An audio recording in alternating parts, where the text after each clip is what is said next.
Okay, so this was originally going to be part of my Movies That Deserve More Love series. These little 10-minute retrospective fluff pieces about movies that I feel are underappreciated in some way. But I found myself going off on these long as heck tangents about this film, and found that I couldn't cut them down at all. Personally, I consider that to be a credit to the film.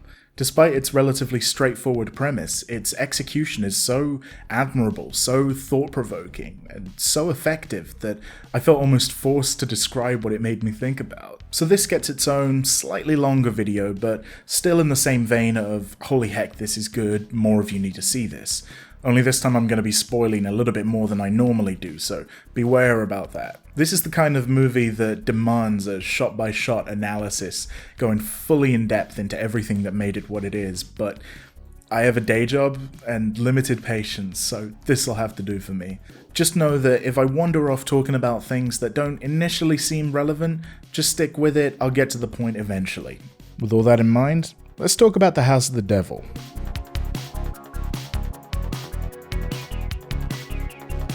Released in 2009, The House of the Devil is the third film by horror aficionado Ty West, who wrote, directed, and edited the film. His third film, and in my opinion, the best. If we charitably ignore Cabin Fever 2, he would follow it up with 2011's The Innkeepers, a film that steers more towards black comedy than unironic horror. You can maybe see what he was going for with the picture, but he's definitely let down by some god-awful acting. 2013's The Sacrament may be the least obnoxious use of found footage I've ever seen, and one of the most brutal, chilling thrillers to boot. And yes, X was pretty darn fantastic. But what House of the Devil does is truly special. Set sometime in the 1980s, the film follows Samantha, a college student looking to make enough money to afford rent on a house away from her annoying roommate. On the night of a lunar eclipse, she takes a house-sitting job for a strange-acting elderly couple, looking after their mother. Creepiness ensues. Now, the main reason I think House of the Devil is so cool, and which you probably already noticed from the clips, is that despite being made in 2009, the film is a perfect recreation of 1970s and 80s horror films. Okay, so I think it's important that we stop and make a distinction between depictions of a time period and the actual time period they're depicting. Because just think for a second how difficult it is to describe what it was like to live in a particular time period. Like, could you describe for me what the 2010s were like? Maybe if that's a bit broad, then just the latter half of the decade. Where did your mind go? Were you thinking of significant news items and what they reflected about contemporary socio-political conflicts? Perhaps simply the music you heard on the radio? Maybe events with significant meaning to you, and the overall feeling of positivity or negativity you get when you think of the time? It's tricky, isn't it?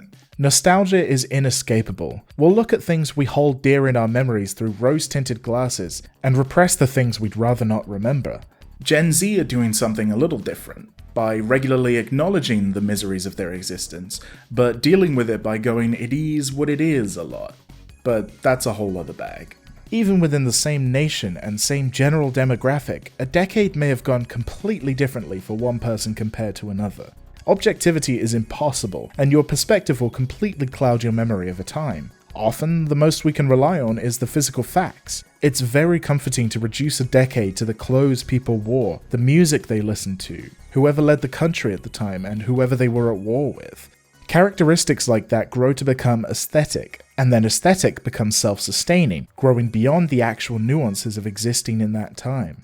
One such physical fact we fall back on is the movies that were made at the time. News and history may be quickly forgotten, but good stories tend to live on. Combine enduringly relevant storytelling tropes with strong contemporary aesthetics, and you end up with a powerful recipe for nostalgia. So powerful that it's been leveraged to great effect in things like Stranger Things, which in turn have become icons of 21st century media despite their 20th century trappings. Don't get me wrong, House of the Devil's no different, with everyone walking around with feathered hair, naked makeup, and high-waisted blue jeans. I was originally going to be rather facetious about this, but you really can't discount the sheer attentiveness to the 80s-ness of everything. From the cars, to the phones, to the furniture. The only real anachronism is everyone's teeth look great. But that stuff only goes so far. Everyone in the Conjuring trilogy dresses and talks like people in the 70s. Or at least the 21st century concept of how people dressed and talked in the 70s. But they don't feel like 70s films.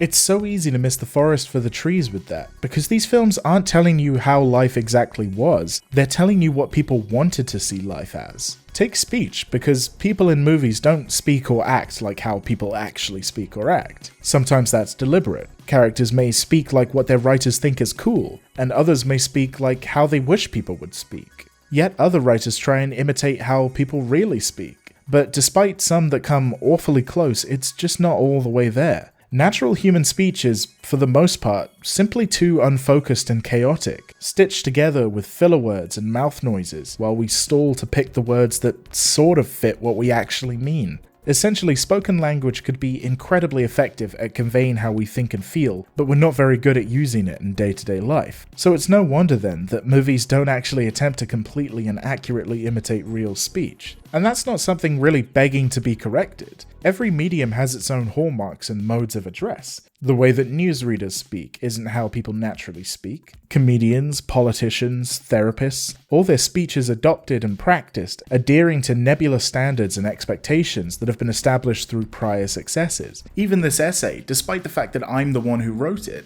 is not how I normally speak. I'm adopting a speech pattern that I feel is appropriate for the medium that I'm writing for. The fact that this is going up on YouTube is probably changing the way I speak, as my mind draws on the patterns of the many video essayists I admire and want to emulate. It doesn't matter that movie characters don't speak or act like real people, because that's how we've been brought up to think movie characters should speak. If Marvel characters existed in the real world, they would be the most insufferable jackasses, but on screen? Well, they're still jackasses, but they're charming ones for the most part. More importantly, and relevant to the topic, the accepted way movie characters speak changes over time. Have you ever watched an old black and white film and thought, boy do they speak strangely? Well, they didn't actually talk like that, that was just the way that actors talked in a performance. Close to reality, but at the same time, far from it. So when you listen to the characters speak in House of the Devil, and it sounds and feels like the way people speak in 80s horror films, that's what I find so impressive. I don't know what kind of recording equipment they used on the film, whether they went full WandaVision and used period-accurate gear, but it sure feels like it. And given they went to all the lengths I'm going to start to outline now, I wouldn't put it past them. Moving away from spoken language, let's take a look at the visual language of the film. And so much praise here has to go to Elliot Rocket, the film's cinematographer and a longtime collaborator of West's. His work is what I'd argue is carrying most of the weight in making this not only a perfect recreation of 70s and 80s films, but arguably better than most of what he's emulating. Think of the typical establishing part of a modern-day haunted house horror film, wherein the environment we're going to be spending the most time in is mapped out with either a long tracking shot or otherwise clever way to give you a bird's eye view of the layout. House of the Devil, meanwhile, takes us steadily room by room, following Sam's movements as she navigates them. Every shot is from a static position, tucked away in the corner of each room or high up in the air, peering down at her. The lighting is dim, if not outright black for many scenes, and we pan or zoom as opposed to moving around freely. It gives a highly voyeuristic feeling. You've already got the uncomfortable feeling that Sam is being silently watched, and that's made all the worse by the camera drawing attention to the fact that you're the one watching her. We see the same effect being played out again and again in 70s and 80s horror, like in the POV shots of Halloween and Friday the 13th. Even innocuous conversations in the car are shot as if you're smuggled in the back under cover of darkness. That framing, as if you're peeking out from behind something to watch, dominates House of the Devil. Much of the first half of the film is spent with Sam in bright, wide open and highly populated areas, like her campus and the pizzeria, all in the daytime. As the film progresses, she's isolated from others and funneled into smaller and more claustrophobic spaces, and made smaller herself by intimidatingly large houses and this hilariously massive gentleman. But even from the start, we open with this long zoom through doorway after doorway, getting closer and closer to the oblivious Sam, in what ends up being a microcosm of the film's journey. What's also telling is when the camera leaves its obsessive tracking to focus on something else. For example, the flyer for a babysitter that brings Sam to the house in the first place, which she initially passes before turning back to it. It all contributes to this feeling that events are in play beyond Sam's attention and well out of her control, but also that we, through the camera, are guiding Sam with an agenda of our own. After all, there's at least 3 times when you as the audience know something that Sam doesn't, and the dramatic irony is leaned into hard. For instance, Megan gets suddenly and shockingly shot in the head, then we cut to this banal little conversation about pizza. Sam calls Megan repeatedly, and we know that no one will pick up, making it feel like a sick joke that we're in on. That all flips on its head in the climax of the film, when all of the techniques that were previously used are inverted. We switch to handheld shaky cam, bobbing and weaving all over the place. As the film becomes more chaotic and disordered, so too does the cinematography, bombarding you with subliminal images, Dutch angles, and flashing lights. The camera follows the action closely, almost jumping at surprises at the same time Sam does. Gone is that feeling of superiority you have in the first half of the film, watching from a distance and comfortable in your knowledge of what's coming. Now you're in Sam's shoes, pulled in so close to her that you can't see what's coming, and the audience becomes the victim.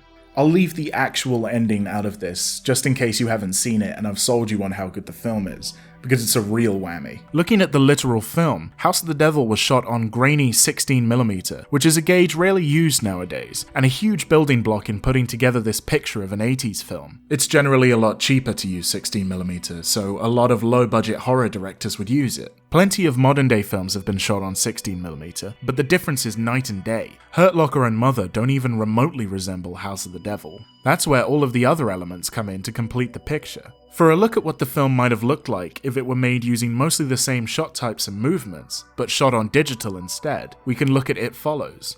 You get all the same kind of slow pans and zooms, as well as some more overt 80s homages to the films of John Carpenter and others, but the overall effect is more a quiet discomfort at the dichotomy between modern and retro, rather than the total immersion you get in House of the Devil. Yet more aesthetics common for the time's film scene are peppered throughout, seemingly minor at first, but adding up to a complete whole. Take for instance the credits in yellow over freeze frames, which open and close the film, or the subliminal flashes of demonic imagery pulled right out of the glimpses of Pazuzu in The Exorcist. The soundtrack sounds like an 80s film score, with the added bonus of a bunch of contemporary pop jams throughout. Even the whole based on a true story thing, while still common nowadays, was most widely noticed in the original Texas Chainsaw Massacre. The best part about it is these things aren't merely aesthetics for aesthetics' sake. It would be interesting enough as an exercise in mimicry, but all of this is surprisingly in service of the story. On paper, it's a fairly rote story about a Satan-worshipping cult, which itself is another element of immersion into the time period. The 1980s were rife with so-called satanic panic, which is a fantastic name for a punk rock band if it isn't already. That found its way into a lot of the fictional media in the 1980s and 90s, playing off of the existing moral anxieties.